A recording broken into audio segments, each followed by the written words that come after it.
Let's see why IGN didn't like it. This was 4 days ago. Let's see why they didn't like it. How long is the video? 10 minutes long? Hardly, no. Worth it. The best part of Suicide Squad Kill the Justice League after playing it for a few hours is the story, and yes, it certainly seems like you will be killing characters you know and love. Okay. Your face always looks All right. so... What? Lots of death happening here. That's also a big part of the problem I have with the entire premise. I can't help but shake that there's no way Rocksteady is going to let any of this stick. Our heroes have done terrible things. There will be a time reversal mechanic or some alternate Earth timeline that comes along and washes away all of the terrible awfulness. Why? Why? Is there? Is that the vibes that will come? Is that what bothers? He says the best part's the story. I don't know if the story will be any good, but it looks like the characters are done pretty well. The voice acting, it looks like they put a lot of love into making sure that you identify these characters for who they are. That happens during the story. Why are they fighting each From other? enslaving a child form of Poison Ivy to straight up watching your heroes murder people, there's a lot here to make you feel a bit uncomfortable about the journey you're being taken on. Why is Poison Ivy a kid? Okay. I put the bloody bomb in her head ages ago. What? And when you What? Why is she a kid? Why'd they make Poison Ivy a kid?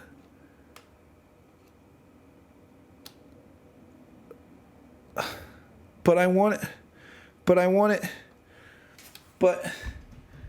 are the boss fights any good? I mean, they better be. We haven't seen any gameplay of the boss fights. Yeah, they fucked. they wanted the fan service. Yeah, man. Where's my what? Why is she a kid? Why are you gonna make Poison of all people to make a kid? Like, give me Kid Batman. I don't care. Like, what the fuck? pair this disconnect with game mechanics straight out of the likes of Destiny, Anthem, or Marvel's Avengers, It's kind of funny that he says that. It's real funny. Where the boba? Where the booba? Where the booba's at? Oh my gosh, dude. Like, that would have been the saving grace of the game, man. And he's saying exactly what I was saying. Like, it looks like this game is taking a lot of things from other games, but doing the complete opposite. When you steal something from another game, when you innovate, you want to do better. You want to make it better.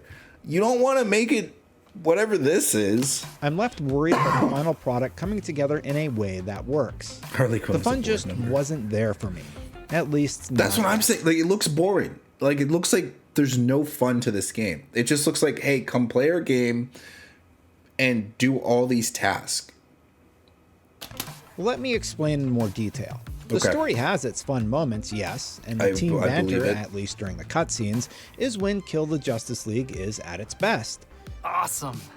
Aw, he's so... That's what scares me, is if the story's the best thing that has to offer, and the story looks okay. Like, it looks like, but is it worth slugging through the gameplay to experience this story? That's what worries me.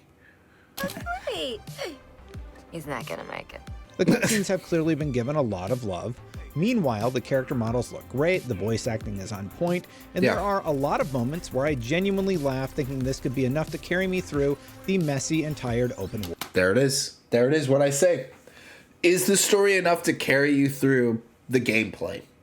And that's the thing. You can have a bad story, but if the game is good, people will still play it. But if you have bad gameplay and the story is good, people aren't as likely to stay. And don't get me wrong, I'm someone who wants story. I'm someone who cares more about story than most other things. But as it is what it is. It is what, and then they charge you $59.99 for it with a $30 DLC. Look, guys, I'm just gonna go out and say it. Don't buy this day one. I'm gonna buy it, but you guys, I make enough to where I can write it off in my taxes. Okay, do not buy this day one. Don't buy this game day one. World missions. While they could reverse time to fix the morality issues at play, chances are that will be difficult given the planned expansions, story additions, and gear chases. Look, I'm going to play this game, and I'll tell you if it's really bad. I'll tell you if it's as bad as it looks. But, jeez Louise, man. Gee. What does this say? Yes, Suicide Kill the Justice League, I can't speak, will have regular post-launch seasonal updates earnable at no additional cost through playing the game. Updates will include new story content, playable characters, missions, gear, weapons, cosmetics, items, in-game events, and more. That sounds good, but nothing's for free. We already saw the loot boxes. They're expecting people to pay for the loot boxes. This game is literally made just to churn money for the company. That's it. This game is not made for the players. I think it's made to churn money for the company. With that being said, that's a very outlandish statement. I do want to give them some benefit of the doubt. There's so many good ideas in this game. So many that like you just look at it and you're like, oh, that's a good idea. Oh, that's a good idea. Oh, that's a good idea. But is coming later in the form of free updates. Will you play it all the way through or just until you can stand it? I will play it until I get no more content out of it. If I'm going to be completely honest with you guys, I will play it. I will try to play it all the way through. This year, I want to play games all the way through more often, but I don't know. If I play the game and it's just like bad, and then like if all I need to do is play like 20 hours of the game and that's it, I'm good. Like I'll put 20 hours into the game and then just like kind of cut it there. And I'll say this is my first impressions. This isn't like a full review, but I'm probably kind of similar to what this guy's doing. With the terrible things that transpire, and if the name sticks, stuck with a dead Justice League. At one point, the team puts a bomb in the head of Poison Ivy, who just happens to be a child. Yeah. But hey, they punch Boomerang for putting a bomb in her head. So let's move on from that whole enslaving a child thing. Oh, that's why they made her a kid. Because it's like, one, it's Poison Ivy, who's kind of a fan favorite. Second to Harley Quinn, honestly. So much so that they kind of like make Poison Ivy and Harley Quinn an item. Two, it's one of those things where it's like, oh look, they're actually good people. They don't do bad things because they're evil like the Joker. Like the Joker's just pure evil. They do bad things because they're just selfish assholes. Like selfish assholes don't kill kids. And the kid just happens to be Poison Ivy, everyone's fan favorite. But we like Ivy.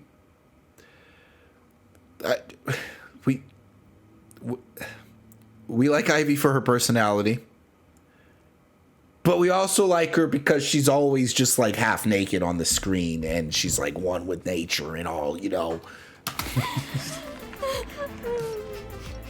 I get it's Poison Ivy, and this is kind of Waller's thing, but I'm using it to illustrate a point. All of these things in one package feels like an odd mix. Rocksteady had a winning formula. They did. Batman was a win. Even if you didn't like Batman Arkham Knight, it still was a W. It still was a win for the Batman community. I think like it failed in terms of like giving us good boss fights and stuff like that, but how does that work? Wasn't Poison Ivy already an adult like everyone, or did she grow up around these? I have no idea. I mean, they could do whatever the fuck they want, right?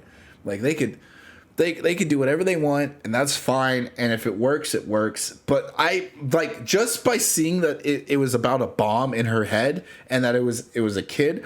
My thought process, I'm assuming that their thought process was, look, let's take Poison Ivy. Everyone loves Poison Ivy. Let's put a bomb in her head. That's not enough. Let's make sure she's a kid. Because why would the Suicide Squad care about Poison Ivy? Well, if she's a kid, they're less likely to blow her up, and we want to show that they're actually good people. With the Batman games, he's trying to write a completely new book. But so far, lightning is not in this bottle. A live service game from Rocksteady is not what I had on my wish list this year. It just doesn't. The doesn't. team is single-handedly responsible for making some of the best combat I have ever experienced. It's pretty fun. And that's the thing, is like, this combat isn't new. This is Spider-Man combat. We've seen this combat before. Like, this is just Spider-Man combat reskinned as Batman. But does anybody care? No, because they made it work. It's okay. I prefer it. Game companies are at their best when they're stealing from each other. Responsible for making some of the best combat I have ever experienced. The Predator sections in the Arkham series also allowed you to tackle them with stealth or brute force, adding further flavor and variety to Bruce Wayne's vigilantism. Yeah. To this day, in fact. And you also got to play however way you wanted to play. There was a freedom of enjoyment. And yes, there were times where you were forced to stealth, but you could still stealth in a way that was like the way you wanted to do it. And you felt like Batman, and the game was like grounded, and it felt solid, and it was good. It was good because it was thematic and it was purposeful. But when we go back over here, there is nothing thematic Rocksteady had a so far or purposeful about this formula with the Batman games and is trying to write a completely new book. But so far, lightning is not in this bottle. A live service game. Sure, it's cool that he knocks him in the air and then he juggles him with a minigun. That's cool, but at the end of the day, it's like, how many times am I going to knock someone in the air and juggle them with a minigun until it loses its charm? Right? I think like one of the hardest things about playing a video or making a video game is having the players do the thing that they do in the first hour and having them do that same thing in the 50th hour. And is it still fun between hour 1 and hour 50? And this, like how a minigun loses its charm. Rocksteady is not what I had on my wish list. If you don't give it anything. The team is single-handedly responsible for making. And I know. I sound really harsh. I haven't even played the game yet. I'm being crazy judgmental. I will go into this game with an open mind. I will go into this game wanting it to prove me wrong. I will. But that gameplay looks completely different from this gameplay. Some of the best combat I have ever experienced. The Predator sections in the Arkham series also allowed you to looks tackle super them cool. With stealth or brute force, Him just adding further flavor and variety pulling him through the wall. Vigilantism. To this day, in fact, you can find ridiculous takedown montages on YouTube and TikTok for Batman Arkham Knight. Unfortunately for Suicide Squad, once the fun story bits end, you're left with a much less inspired combat system and an open world that's filled with tedious tasks that are more. That's what I was afraid of. Isn't that what I said? I said this game looks like it's going to be tedious. This game looks like it's going to pad for game time. I hate when games pad for game time because they don't respect the player's time, they don't respect my time, and that's just it. Then it just turns into a waste of time because you want to play a game because you want to waste your time. This, you won't waste your time. This won't be time that you like wasting. More about grinding through traditional tropes like point defense or collect the material and turn it in. There are how many times do you have to do that? Such as the powerful feeling of takedowns, and there does seem to be some depth to the build variety, but you'll do it surrounded by teammates who won't shut up with their quips, which quickly becomes annoying. I think I'm one of the few people that doesn't mind when the game talks the whole time because it's just stimulating and I like hearing about their person. I don't know. Maybe that's just me. I've noticed that like in Guardians of the Galaxy, it didn't bother me. I don't think it's going to bother me in Suicide Squad. I think I'm the minority in this. I think a lot of people get bothered by this kind of stuff. I don't. I genuinely don't. Feels good to be an apex predator. I might look chill, but that's just my UX design. If they say the same thing over and over again, lines of that would bother overlapping me. While you're just waiting for your crew at a checkpoint. And when the combat does start, it has its fun moments, but it also has weird issues like long animations to regen your shield, or you'll get knocked out of an animation for unclear reasons. Yeah, well, it's because legendary items only give you an 8% increase in shield regeneration. That's why it takes so long to regenerate your shields. The best items in the game only give you 8%. I thought it was just me, but it also happens in this provided footage straight from WB. While we have this provided boss fight footage against the Flash to reference, I just want to mention that I found this fight incredibly annoying. There's no indication of where the Flash is most times, and he's the Scarlet Speedster, so he's just constantly zipping around the map. That didn't make the fight hard, it just made it frustrating. You get a handful of shots on him before he teleports to the next location, so you're just trying to chase him down or catch him standing in one spot long enough to get hits in before he does it all again. Yeah, that sounds annoying. I mean, it's the Flash. That's what he's supposed to do, right? I think like that's going to be the main argument that people are going to say on Twitter, but there's a way of doing that to where it's fun and not annoying. Especially, here's the thing about this game. Here's what bothers me about this game is clearly, look at this.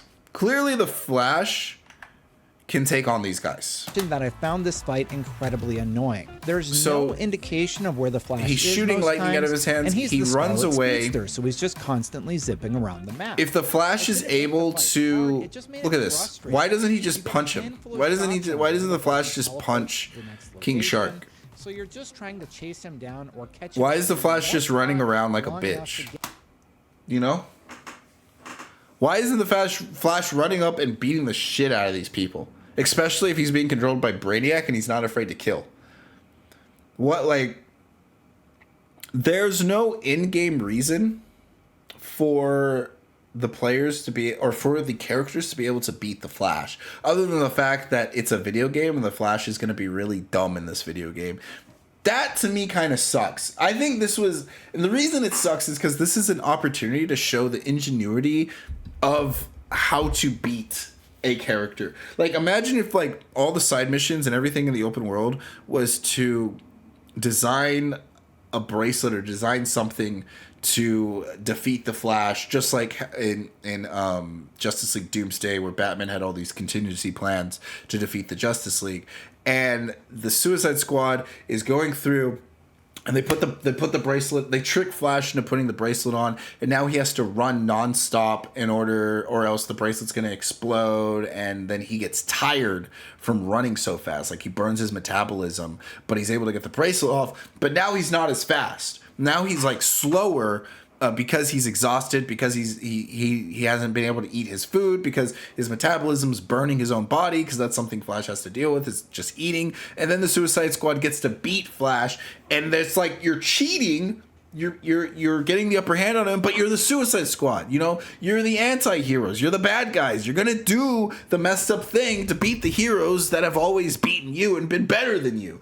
Or the fact that, yeah, you have to be the good guys this time around, and because the heroes have something to fight for, they win. Like, there's a more story thematic purpose into this than there usually is, and it's a story of how good triumphs over evil. But this doesn't look like that. This just looks like the Flash is running around like a fucking moron. There's no indication shooting lightning at nothing. And not even attacking the heroes. That didn't make the fight. Look, he just runs right past. He's like, whoop, whoop, whoop. Does nothing. Doesn't even punch King Shark. He should have punched the shit out of King Shark right then and there. That's what should have happened. Long enough to. But it's not. I didn't see the movie, so I don't know. I'd like that. Yeah, because it works. Because it feels like something that could happen to the Flash. But just having a bunch of people with guns show up and start shooting him and then he loses, it's like, well, why was it so easy to beat Flash? Get hits in before he does it all again. I do wish there was a bit of a he's down, get a moment, but unfortunately it seems like that trope wasn't used here. Now, WB also sent over some footage of an experienced Shark player wrecking shop, so I'll include some footage of their gameplay in this video preview to show what it looks like when someone has played for hundreds of hours versus a couple of hours at a preview event. Oh boy.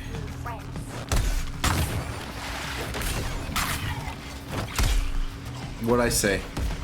1,000. Look, he said a couple 100 hours, right? And he's still knocking them up in the air and shooting him in the air, which looks fun. It looks cool, especially when you're one-shotting them like that. And now he has a shotgun instead of a minigun. So I'm already feeling like that I'm wrong about how fun this game could be to play, because a game could always look boring to play. So I'm already thinking that I'm wrong. This guy makes the game look a little more fun. But that also scares me because I don't want to play for In hundreds the of open hours to world, have however, fun. missions tend to favor many of the tired and true types, which makes them feel a bit like uninspired filler. Like, stop me if you've heard this one before, you defend a point from waves of enemies that spawn. Filler, Sound I familiar? hate that, Now yep. imagine every time you defeat a handful of these enemies, you just stand around waiting with nothing to do. This was exactly what we saw happened that. during one of the core story missions, and the padding feels complete. The core story mission? Not even a side mission to get like extra rewards, just a core story mission? Oh no, dude. Fuck, dude. No. Not faster than bullets, but faster than Superman? Unnecessary. When the next It quest is what it started, is, I right? stood there while Amanda Waller called my character on comms and bantered with Poison Ivy before sending me back to the other end of the map to save citizens in a flying bus that looked like it's straight out of Fortnite. Oh, we saw this play. Force X. At least the Riddler puzzles are making a return from the Arkham games, bringing at least Yo, King Shark's traversal through the city actually looks kind of cool. I'm not gonna lie. I think it's still weird how he gets like a extra like double jump in midair, but him just having the ability to jump over things, I think it's cool. He's kind of like All Might in that sense. one familiar fun activity to Suicide Squad's Metropolis. Within this city's fiscal stash, Lex Luthor sits upon your cash. At least I hope they're fun because I didn't actually get to solve any of them. The potential saving grace for all my gripes could be that the whole combat system comes together a lot better when you get to sit down and actually make a build, which we didn't have a chance to do right away at the preview. Look at all these legendary guns, man. 27.5% damage to frozen enemies with this firearm. That's pretty cool. 8% XP from kills, 7.5% damage to brute enemies with this firearm. Why just an extra 10%? Event. For some context, we started playing through the same tutorial from the beta and picking a character, Deadshot in my case. After that, we jumped straight into Chapter 3 where I tried out Shark because the character I had been playing on was taken. What I didn't realize was that Chapter 3 gives you complete build control, and having played on a different class, it took me a bit of our session to get warmed up to the new movement mechanics Shark has compared to Deadshot. Yeah. If we look back at that provided Interesting. Flash gameplay, it looks like the player has a good grasp at movement, but it all comes back to similar Wait, is he saying movement's hard? I don't know. He could just be bad at the game. He could just be bad at the game. Is movement hard or is he just bad at the game? Because if like, who knows? core mechanics. Aim gun, shoot gun, and those core mechanics in a game like Destiny really save it. Here, it just feels samey across the board, even with each character's That's what I'm ability worried about. sprinkled in. I didn't really get time to look at my gear stats and throw something together to try out, but I did try a build recommendation from Jack Hackett, production manager at Rocksteady, but again, I didn't really have enough time to get used to how it's supposed to flow together. However, his excitement about the build possibilities does continue to give me a glimmer of hope. To give you a taste of what you'll be looking at in terms of complexity, there are weapon afflictions that attach an elemental effect to weapons like Deep Freeze that does cold damage for a period of time. Penguin will let you craft new weapons, shield mods, traversal mods, or grenades. See, this sounds good. And there are some interesting guns here, like Bugs a Poppin', that will not do damage to a Terminant, but will slow down every enemy within 10 meters. And there was this one slot machine grenade that was also pretty fun. Each character also has a And that's a very like Borderlands vibe look to the game that I appreciate. And that sounds fun. That sounds quirky and just great. skill tree they can upgrade, and all of that is on top of weapons and mods that work together to give you passive buffs when you pair, you can, say, like, two min-max a gizmo gear character. pieces together to do more burning damage, but with the trade-off that grenades do 50% less damage, but have a Why? 100% chance to burn all enemies. Oh, I know I've been really hard on interesting. Suicide Squad Kill the Justice League in this preview, and believe me, I really want to be wrong about it. Not only is Rocksteady one of my favorite developers, but this genre is one I've spent far too much time in across Destiny, Anthem, and yes, even Marvel's Avengers. But while there is a story here that makes me wonder where the heck it's all going, I left the preview even less optimistic than when I came in. Here's hoping Suicide Squad wins me back when it releases on February 2nd. Are you excited about Suicide Squad? Let me know why in the comments below. And for more on all things gaming, keep it right here at IGN. We'll play it. We'll play it. We'll go through it, and you know what? We'll actually see. Just checking.